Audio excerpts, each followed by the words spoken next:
Good morning. Bonjour.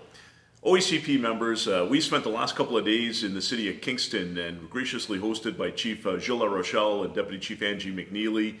And the entire board has been here discussing a number of pivotal issues in policing as we get ready for the launch of the new Safer Strategy for Ontario. So over the last couple of days, there's been a couple of key pieces I want to highlight. One is we've had a lot of discussion around the future of policing in the FPAC committee meetings, the technical briefing and some of the pending legislative changes, and there'll be more information coming to you shortly. We also discussed the actual de-escalation and the report to the Ombudsman. Obviously the ministry continues to look at the use of force model and how they'll respond, and so we've had a lot of dialogue on that, and we continue to be well served by Chief Jeff Nelson and Chief Charles Bordelot on that technical committee, but stay tuned for more info as that moves forward. There are significant potential impacts on training, on the use of force wheel, the ability for us to get officers trained.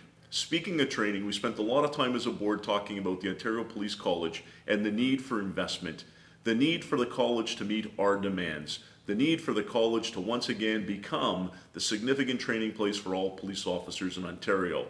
We've also had a number of dialogues looking at what's happening across the province around the different zones, the different challenges, the different issues.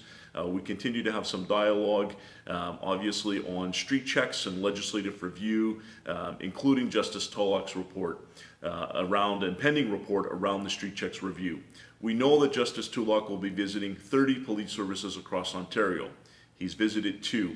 We've had the pleasure of visiting with Justice Tulloch to the Organized Crime Committee, the Street Check Working Group, and we're very enlightened about the dialogue that we're having with the Justice, and we look forward to monitoring that file as we move forward.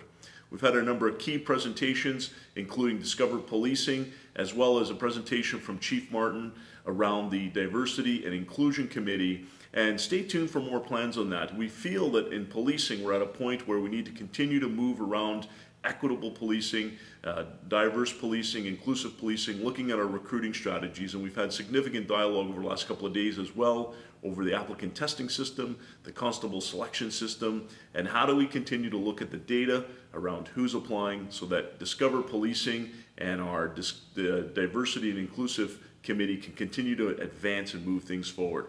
So we've had an action-packed meeting. This is a very short wrap-up, and we committed to better communication with our members. So once again, thank you very much for your continued work. I can tell you that we've had extremely productive meetings. We'll meet again in December on the 12th and 13th in Hamilton, hosted by Chief Gert. But more importantly, our final big dialogue was around the upcoming CEO Chiefs Day on October 12th.